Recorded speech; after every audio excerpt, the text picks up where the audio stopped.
너무 신기하네. 역사가 반복된다는 일이 진짜 어떻게 지금하고 타임라인이 똑같이 가는. 노래가 딱 보니까 안 되겠거든요.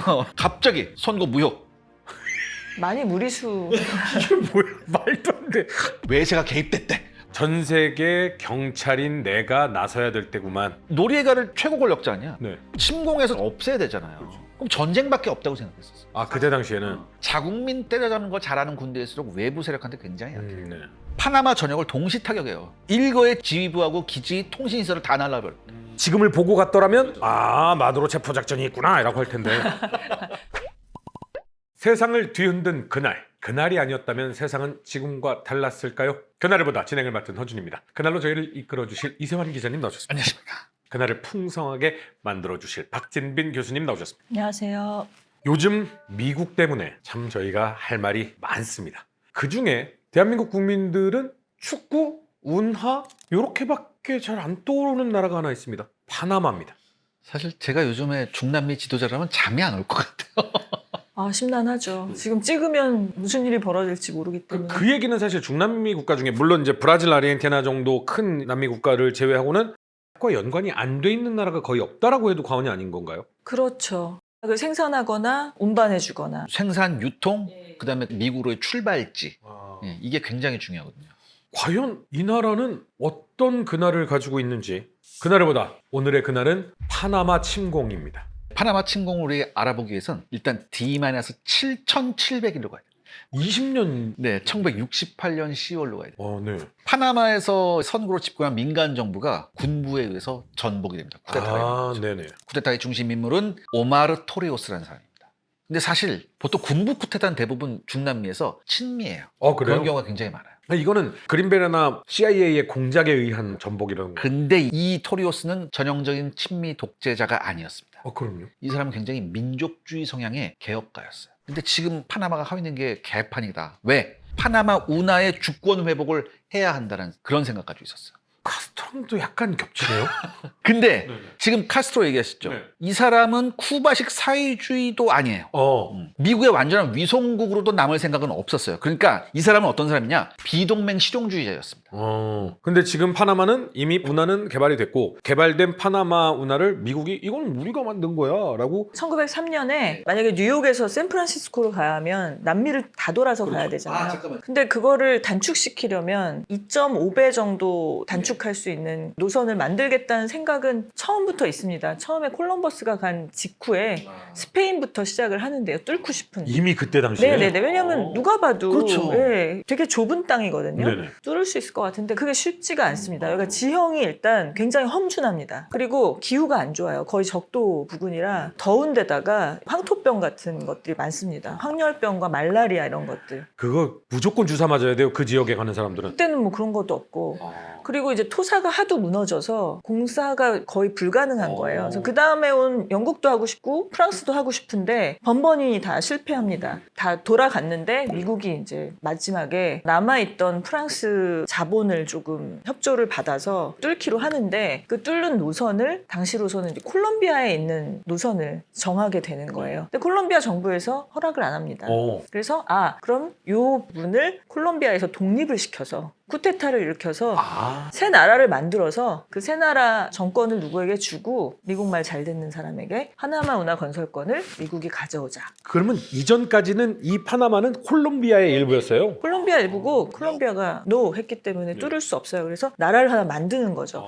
그 나라를 만드는 음모가 뉴욕시에 있는 월도프 아스토리아 호텔 1162호에서 그것까지 기록돼 있어요? 네네네 JP 모건과 우리가 지금 듣는 그렇죠. 매일 삼성전자 주가 뭐 어쩌고 저쩌고 하는 이게 지금 일종의 사업인 거예요. 그래서 이제 돈을 모으기 위한 JP 모건이 있고 프랑스에서 이미 투자한 회사가 있습니다. 그게 이제 에페라고도 관련이 된 그런 회사인데 그 투자자하고 그 다음에 이제 파나마의 친미주의자 하나 의사예요. 그래서 이 사람을 잡아서 호텔에서 회의를 합니다. 너 의사 할래 대통령 할래 이렇게 한 거예요? 그래서 너는 대통령인데 미국은 영국이 했던 나쁜 짓을 굉장히 확대 재상세나서 이렇게 하는 느낌. 누가 더 나쁘다고 참 말하기가 어렵지만 이건 나쁘다 좋다를 뛰어넘어서 나라를 만드는 네, 네. 일을 그래서 했다는 이제 그 건설을 한 다음에 소유권을 미국이 가지고 있었는데 그렇게 이제 세월이 흘러가고 나서 여기서도 이제 민족주의자들이 운동을 하기 시작을 하고 더 웃겼던 것은 수에즈 운하 사태 때 그때 이제 이집트가 거기에 대한 권리를 갖자고 했을 때 미국이 결국은 이집트 편을 들진 않았는데 이집트가 그거를 관리권을 갖는데 도움을 주거든요. 제 2차 중동전이었죠. 네네네. 그래서 결국은 수에즈 운하를 주권을 찾게 해줘 놓고 자기는 파나마 운하를 가지고 있으면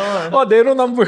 안 되잖아요. 네. 그래서 이제 그때 당시에 파나마에서는 수에즈 운하에 저런 정책을 한 미국이니까 이제 우리한테 이걸 돌려주겠구나 기대를. 했는데 안 해주니까 아. 이제 난리가 난 거죠. 그래서 유혈 사태 벌어지고 막 반미 시위 있고 막 그러는 중입니다. 그럴 때 이제 쿠데타에 성공했고 그렇죠. 이 쿠데타에 성공했을 때 가장 중요했던 게 뭐였냐면 바로 정보기관이었어요. 네. 이 토리오스가 정보기관을 꽉 잡고 있었거든요. 근데 이때 토리오스의 눈에 들어온 게 누구냐면 마누엘 노리에간.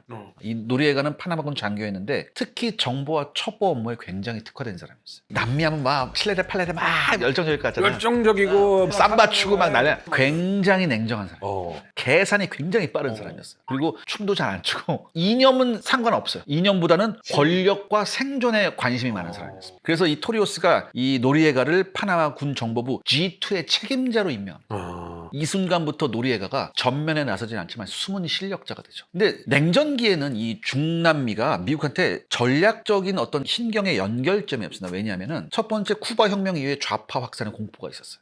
그 다음에 이 좌파가 확산되면서 니카라가, 엘살바도르, 과테말라가 불안정해집니다. 그리고 교수님께서 방금 말씀하셨듯이 파나마 운하가 절대적 전략 가치가 돼버려요. 그러니까 이런 환경에서 CIA가 현지에서 믿을 수 있는 파트너가 필요합니다.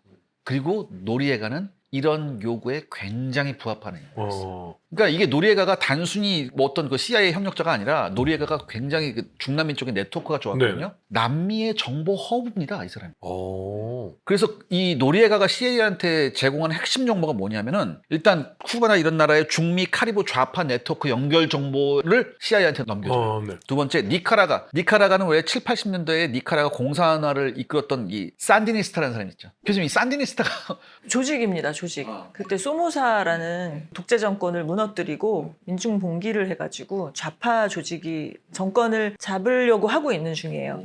그래서 이 산디니스타 정권이 쿠바랑 또 결탁을 해가지고 같이 사회주의 이렇게 벨트를 이루게 되는 그런 지점에 있는 거죠. 약간 타닥타닥 불씨가 막 올라오려고 하는 그렇죠. 중남미네요 지금. 이게 이제 신자유주의 시기잖아요. 그러니까 미국이 경제적 압박을 가하고 여러 가지로 불이익을 주기 때문에 남미 국가들이 미국에 대항한 어떤 경제 블록을 만들려고 하는 중인 거죠. 그러니까 이 산디니스타의 세력 동향을 또 이 노리에가가 얻어서 CIA한테 줍니다. 그럼 사실은 토리오스는 요거 유능하네. 요거 갖다가 딱 내 부하로 참모로 앉혀놓고 하면 좋겠어라고 한 건데 CIA는 노리에가를 잘 이용하면 굉장히 좋겠는데라고 해서 아예 토리오스랑 다른 라인으로 이게 접촉한 거예요. 노리에가가 CIA한테 잘 본 이유가 뭐냐면 CIA가 요구한 정보가 있잖아요. 네. 만약에 CIA가 정보한 요구가 10이잖아요. 네. 얘는 11을 줘요.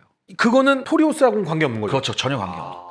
그럼 CIA가 놀라는 거죠. 이것까지 안다고? 이렇게 되는 거죠. 더군다나 이 엘살바도르하고 과테말라는 당시에 공산 게릴라가 굉장히 많았습니다. 근데 이 공산 게릴라의 조직하고 보급 루트를 완벽하게 차트로 그려서 CIA한테 줬어요. PPT도 잘해.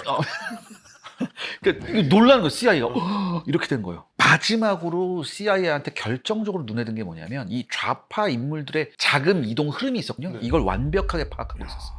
이것만큼 중요한 게 없잖아요, 사실. 굉장히 중요해요. 그렇죠. 그러니까 중요한 게 노리에가가 이거를 어떤 그 이념적 적대감으로 이렇게 한 게 아니라 노리에가는 나름 이 좌파들을 또 관리하고 있었습니다. 양쪽에게 다 신임을 네. 얻는 거네요. 좌파한테도 일정 자금 CIA한테서 받은 자금을 풀어요. 사실은 이중간첩이었다고 그러네요. 얘기를 할 수 있는 게 이 사람은 사실은 미국에 와서 CIA의 교육을 받은 요원이거든요. 아, 그래요? 네네. 정식 교육을 받습니다. 여러 차례. 그리고 CIA에 아예 그냥 그 페이롤에 들어있는 사람이에요. 월급을 받는 거죠. 돈을 받아요? 네. 아, 그럼요. 많이 받았어요. 굉장히 많이 받았어요. 그러니까 CIA가 어떤 활동을 하기 위한 자금을 투입한 게 아니라 보너스 나왔네? 이라고 돈을 받는. 노리에가가 그 페이롤에 들어있는 사람입니다. 근데 그 사람이 그러면 토리오스의 눈에 들어서 넘버 2가 됐잖아요. 그러면 이건 CIA 일대예요? 아니면 그 전이에요? 전에 파나마의 정보 요원이었다가 CIA에 발탁이 되는 거죠. 그러면 어느 정도 활동을 하다가 발탁이 됐는데 토리오스가 발탁을 하고 좌파까지도 거느리고 완전 중남미의 그냥 아이 핵심이네. 그러니까 미국 입장에서는 이런 거죠. 굉장히 쓸만한 놈이죠. 이 정도면. 미국도 알고 있었대요. 그렇죠. 예, 알고 이중 활동을 하는 걸 알지만 저 정도를 해야 우리한테 더 좋은 정보를 주죠. 그렇죠. 이거에 한마디로 CIA가 계산한 건 노리에가는 통제가 가능하다. 일단 얘는 반미는 아니야. 이 노리에가를 보니까 특히 이 좌파에 대한 정보 접근성이 누구보다 탁월하거든요. 이거는 한마디로 뭐가 연결되냐면 파나마 운하의 안정에 얘가 기여하고 있다고 생각을 해요. 네. 그래서 미국이 사실 노리에가가 처음부터 부패를 굉장히 많이 저지릅니다, 사실. 아, 능력과 이건 다른 얘기네요. 그리고 이게 또 정보부서 쪽에 있잖아요. 용의자 하나 잡아서 어떡하겠어. 아, 고문하고. 고문의 달인이에요, 아. 또 이 사람이. 그리고 나름 또 파나마 내에서 범죄 네트워크를 또 스스로 운영하고 있었어요. 아, 그런 것까지. 현빈이네, 현빈. 요즘 네네. 권력기관이네요. 메이드 인 코리아 보면 핵심 인물이면서 범죄주도 하고 자금은 위에 갖다 주면서 또 관련이 네, 관련이 네. 있어요. 조직을 또 쥐고 있습니다. 근데 그러니까 이 당시까지만 해도 미국 입장에서 봤을 땐 부패했고 일하는 방식도 약간 폭력적이고 좀 더러운 돈도 많이 하고 하지만 그렇지만은 미국 입장에서 노리아가가 괴물이 아니라 필요한 도구까지는 생각했었어요. 그러니까 사냥개 뭐 이런 느낌. 그렇죠. 여기서 뭘 생각해봤냐면 중요한 게 토리오스는 어떤 사람이냐. 공개적인 지도자죠. 그다음 민족주의의 상징이고 미국과 협상하는 사람이에요. 근데 노리아가는 어때요? 미국과 결탁해서 그렇죠. 미국과 결탁하고 미국 좌파 범죄 세계를 잇는 허브 접점이고 더군다나 비공식 실력자의 엄청난 정보 네트워크를 가지고 그렇죠. 있어요. 그래서 이 D-7700일의 의미는 뭐냐면 1968년은 노리에가가 미국의 자산이 된 해입니다. 이렇게 이해하시는 게 좋아요. 데비전이라고 말해요. 그렇죠. 그러면 뭔가 달라지기 시작한 시점이 이제 나와야 될 것 같은데. 그렇죠. 이게 D-2300입니다. 갑자기 확 줄었죠. 꽤 많이 해먹은 시점이네요. 엄청 만약에 7,700배 한 5,000일 이상 해먹었어요.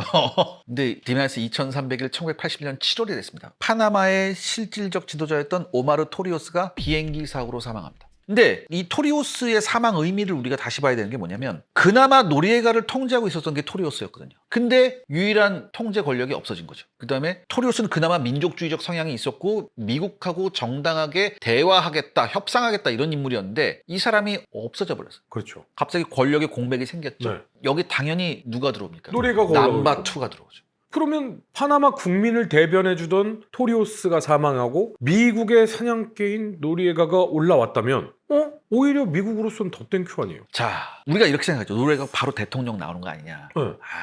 아니요. 정보부서 출신이잖아. 83년에 노리에가는요 파나마 국방군 사령관에 공식 취임합니다. 그리고 이제 꼭두가시 대통령 호수아비를 하나 내세우는 거예요. 군장하고 하고. 군을 장악하고 정보부서 장악하면 된다 이거야. 골치 아프게 내가 이렇게 안 한다. 왜냐면 이렇게 좀 오래 해먹거든요. 그리고 사람들한테는 안 보이고. 그렇죠. 실질적 국가 권력의 총합이었습니다, 이 사람이. 그리고 군, 정보, 경찰뿐만 아니라 사법, 선거, 언론에 대한 비공식 통제도 했어요. 이때부터 파나마는 확실하게 군사 독재 국가가 됩니다.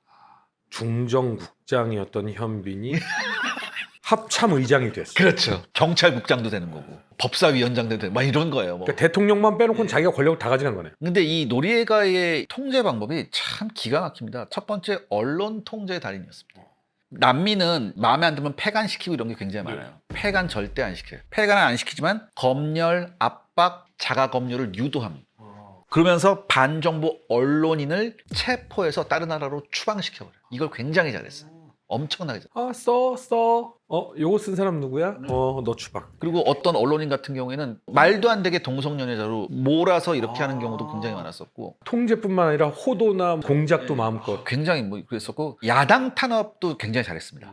지도부를 뻔질나게 체포했었어요. 야당도 있었어요. 네, 당연히 있죠. 어느 나라는 야당 없어요. 그리고 시위가 나타나면 굉장히 폭력적으로 진압했습니다. 그리고 정보부서를 굉장히 광범위하게 운영하면서 감시를 많이 했었어요. 더군다나 선거 조작도 합니다. 개표 조작, 반대파 후보 자격 박탈, 결과 불복 시 군 투입. 어디서 많이 듣던 것 같지 않아요, 지금? 아니 뭐 전형적이네요. 네, 전형적이죠. 그런데 이렇게 했는데 사실 그때 후고 스파다포라라는 분이 계셨어요. 네. 이 사람이 의사 출신의 전직 정부 인사였고 노리에가의 부패와 문제를 공개적으로 비판했던 사람. 이 사람이 있었는데 이 사람을 잡아다가 끔찍한 일을 합니다. 그런 느낌이면 많은 파나마 국민들이 꽤나 지지하고 굉장히 힘을 가진 사람인 거잖아요. 저 밑에서부터 슬금슬금 지지자들이 생기기 시작했어요. 이게 꼴 보기 싫었죠. 그래서 1985년에 이 스파다포라가 코스타리카에서 파나마로 귀국을 하고 있었는데 여기에서 바로 중간에서 체포를 해버립니다. 체포를 해서 구구모라고 고문을 했는데 여기서 스파다포라가 사망을 해요. 무슨 제목으로 해요? 그러니까 너는 반정부 인사다 이거야. 아, 근데 이게 어떻게 되냐면 이걸 그냥 사망했다라고 하면 되는데 노리에가가 이거를 과시한 메시지로 합니다. 이 스파다포라가 고문받으면서 굉장히 많은 신체 훼손을 당했거든요. 이걸 공개해버려요. 이건 오히려 숨겨야 되는 거 아니에요? 심지어 참수까지 했습니다. 아, 이건 독재를 넘어섰네. 그러니까 이게 공포를 과시하게 한 거예요. 근데 바로 이 스파다포라 사건이 노리에가와 미국의 관계를 완전히 변화시켜버립니다. 세계적인 여론이 돌아서서요. 이전까지는 부패했지만 쓸만한 놈이었는데 네. 이제부터 뭐야? 광기가 아, 와서였다. 이제는 국제적 망신거리에다가 미국의 가치와 전략을 훼손하는 새끼들. 죄송합니다. 미국의 가치.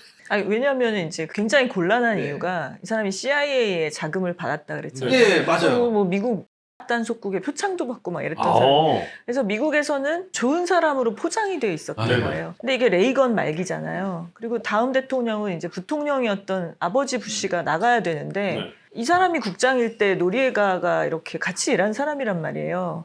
근데 이 사람이 이렇게 나쁜 짓을 저지르고 그렇게 되면은 미국 정부가 할 말이 없죠. 할 말이 없게 되죠. 근데 마침 또 이제 87년에 그 뉴욕타임즈에서 노리에가를 취재를 합니다. 네네. 기사를 완전히 내보내는데 거기에 콜롬비아 조직과 결탁한 네, 맞아요. 사람이란 게 다 까발려지게 아. 됩니다.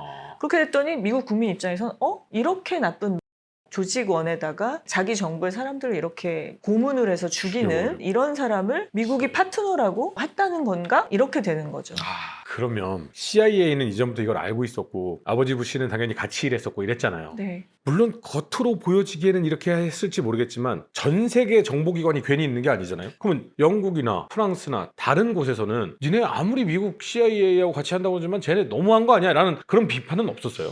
아니야. 솔직히 이거 생각해봐야죠. 만약에 자, 오케이. 허준 씨가 미국이야. 네. 내가 영국. 네. 야, 너무한 거 아니야? 노리에가? 뭐가? 노리에가. 얘가 너무하지 내가 너무해? 어. 너도 있잖아. 그리고 그다음 그런 거 있잖아요. 왜 아메리카에 신경 써? 이렇게. 우리 땅에 관심 있니? 아, 그건 아니고. 뭐 식민지 개발? 아니, 그런 아니 왜 그래요? 문노주의?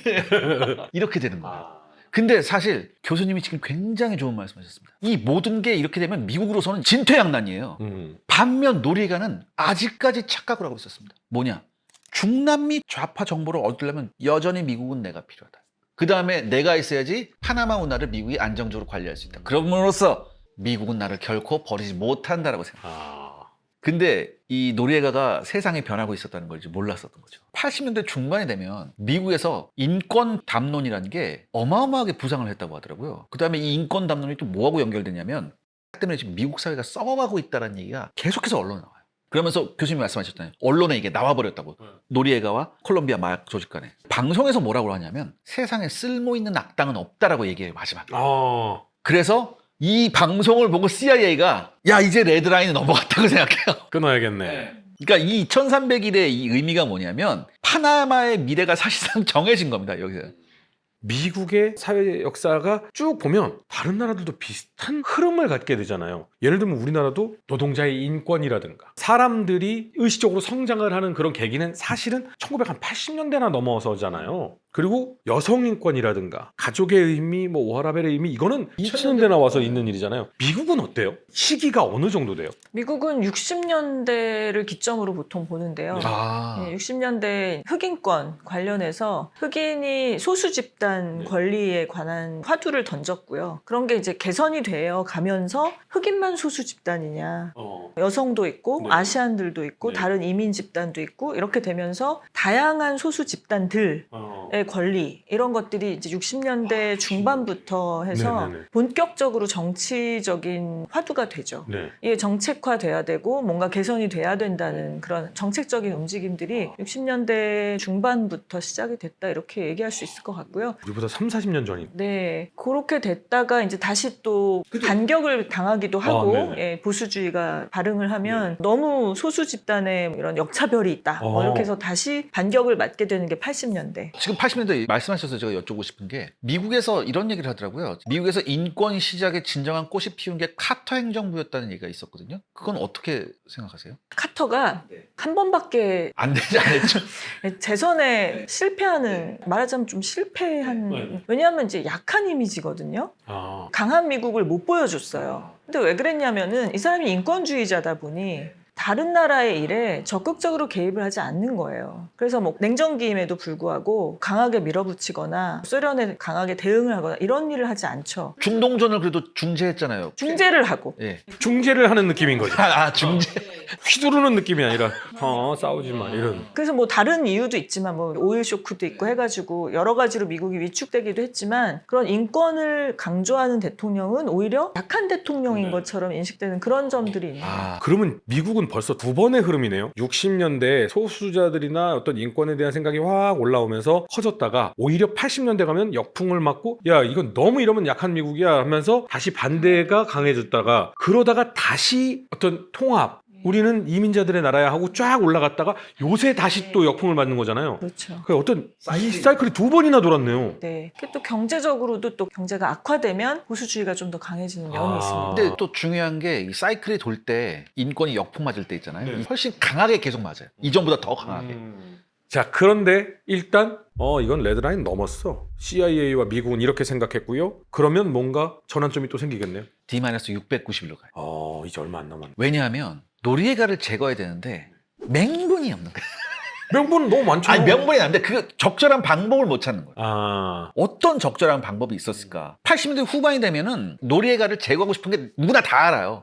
근데 중요한 거 있죠. 노리에가를 최고 권력자 아니야? 네. 이거는 그럼 뭐예요? 침공해서 없애야 되잖아요. 그럼 전쟁밖에 없다고 생각했었어요. 아, 그때 당시에는 지금을 보고 갔더라면 마두로 체포 작전이 있구나라고 할 텐데.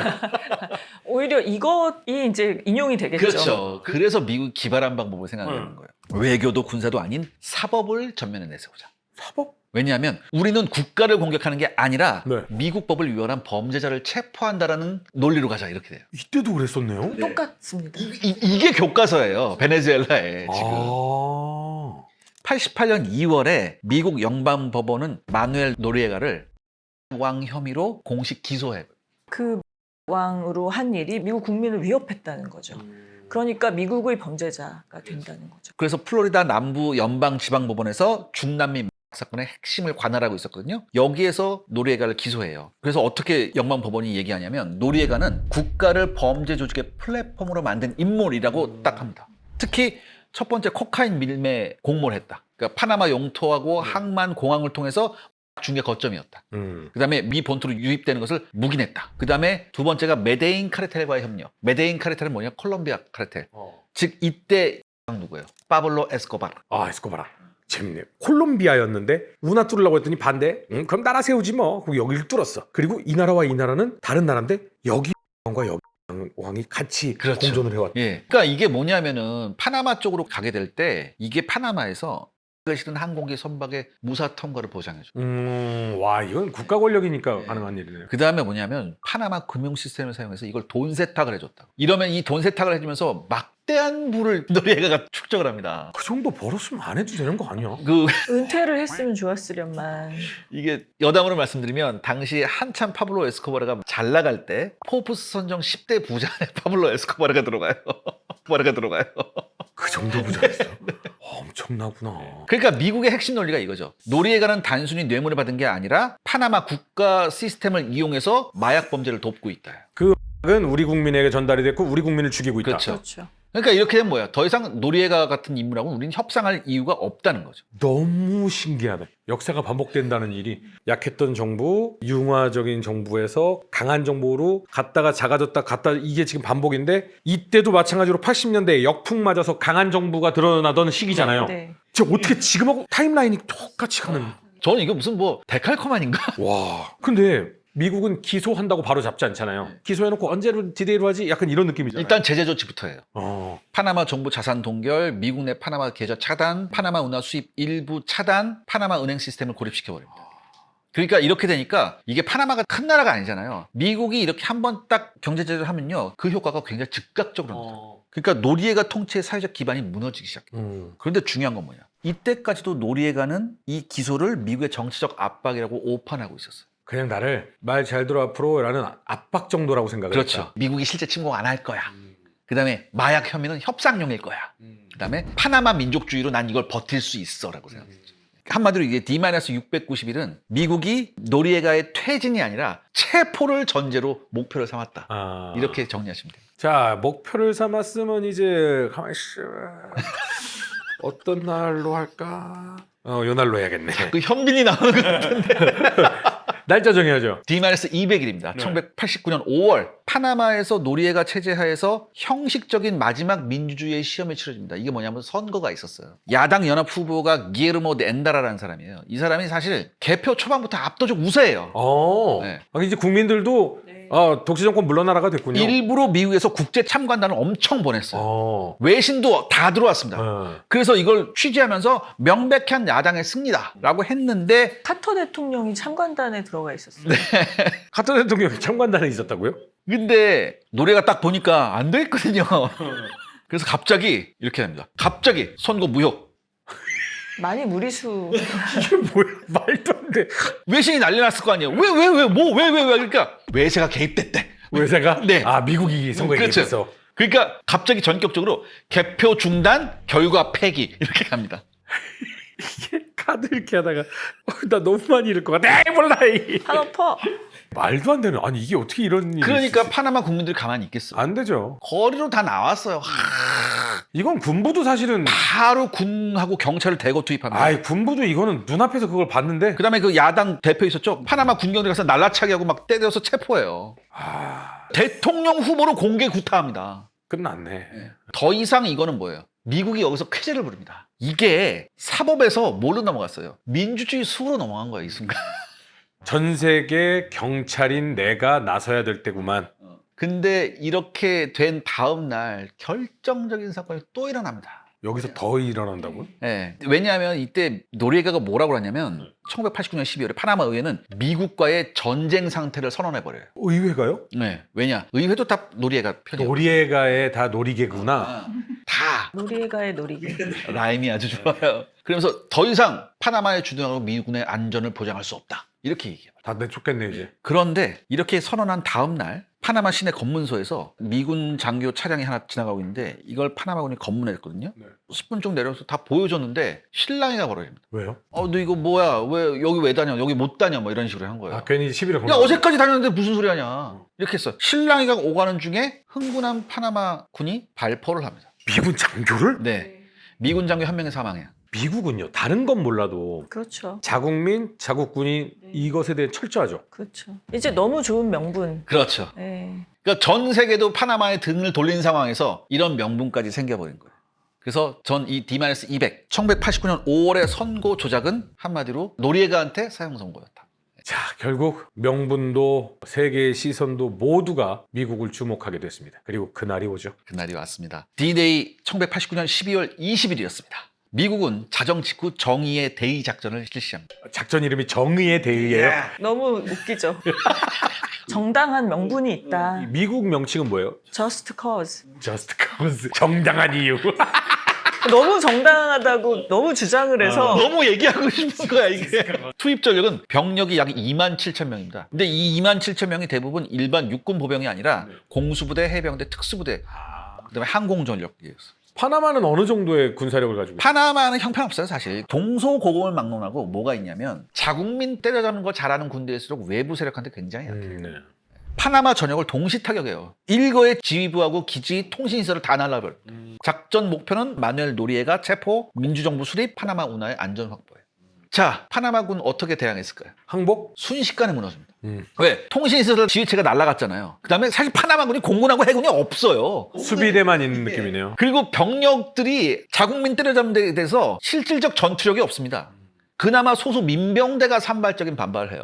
교전이 도심 곳곳에서 벌어져요. 네. 도심 곳곳에서 벌어지는데 벌어져봤자지. 그렇죠. 미국이 주요 목표를 신속하게 장악합니다. 그리고 파나마 국민들이 환영하겠죠. 네. 그러니까 미국은 이거예요. 이건 이번 작전이 점령전이 아니다. 단기적인 작전이다. 중요한 건 노리에가 체포다.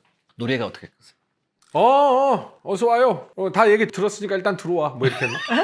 설마요. 노리에가는 현빈이 아니야. 노리에가가 바티칸 교황청 대사관으로 가요. 왜요? 도망, 피신, 당시 외교 공관은 국제법상 군사적 진입이 어려워요. 아, 교황청 대사관. 교황청 대사관이니까 한마디로 여기는 군 병력이 못 들어온다. 네. 바티칸 대사관에서 십자가로 때렸을 것 같은데.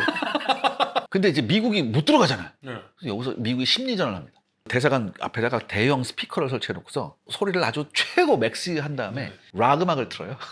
헤비메탈 음악을 음악 고문을 했다고 시끄럽게 해서 못 아, 견디게 잠을 못 자게. 24시간을 돌리니까. 근데 뭐 그 유튜브에 가시면 마뉴엘 노리에가 페이버릿 플레이리스트라는 그게 있습니다. 아, 그게 누가 모아놨어요. 노리에가가 들었던 노래예요? 네네. 거기서 틀었던 거를 누가 또 가서 다 조사를 해가지고 아. 거기다 모음을 해놨는데 뭐 다 아시는 것들이에요. 벤 헤일런, 뭐 본조비, 레드 제플린 다. 뭐 심지어 뉴키즈 언더 블락도 있고요. 그래서 듣기 이렇게 괴롭지 않은데 별로 헤비메탈 치고. 근데 노리에가 장군이 오페라 애호가래요. 너무 괴로워했다고 합니다. 노리에가 입장에서 저 수준 낮은 걸 내가 지금 24시간을 들어야 돼 이렇게 되는 거죠. 그리고 교황청에서도 심한 거 아니요. 그리고 보호를 안 해줍니다. 아니 대상관 사람들도 들어야 되잖아요. 네, 그래서 너무 심한 거 아니냐 이렇게 해가지고 3일 정도 하고 음악 고문은 그만했다고 하는데 그 다음에 이제 교황청이 보호를 안 해주니까 노리에가 그냥 걸어 나오는 거죠. 아. 우리가 국제법적으로 너를 보호해줄 수 없다. 이렇게 그냥 발 뺍니다. 그래서 노리에가가 여기서 도저히 미국 이런 거죠. 또 틀까? 뭐 이런 거 계속 해요. 진짜요. 또 틀까 해요. 이번에 또 틀게 되면 대사관 직원들이 나가겠다고 했었어요. 대상관 나가면 끝나네. 예. 그러니까 노리에가가 12일 후에 걸어서 나와요. 네. 그래서 체포가 되는데 바로 이제 이게 정권 제거가 아니잖아요. 범죄자 인도 형식으로 그때도 이렇게 해서 마두로하고 똑같이 와요. 즉시 미국으로 이송돼서 밀매 돈 세탁 혐의로 17년간 수감됩니다. 생각보다 얼마 안 있었네요. 원래 30년 유형했는데 뭐 행동을 잘 했나 봐요. 안에서 모범수로 가명 돼가지고. 모범 쓰고 또 이제 이 메데인 카르텔에 대한 굉장히 많은 정보를 넘겨줘요. 아, 너 이거 불면 1년씩 깎아줄 거야. 어떡할래? 그래서 나중에 이 사람이 많이 불었던 내용이 도움이 돼서 콜롬비아 내에 많은 마약 조직을 소탕하는데 굉장히 많은 도움이 됐던 것 같아요. 그래서 지금 이제 마두로 체포해서 일국의 대통령을 네. 미국이 그런 식으로 체포해서 재판을 할 수 있냐 뭐 이런 얘기들이 있었잖아요. 근데 요때 노리에가 재판했던 기록을 보면은 뭐라고 했냐면은 미국 정부는 국제법을 위반하는 것일지라도 미국에서 범죄 혐의로 기소한 외국 지도자를 체포하는 본질적인 법적 권한이 있다.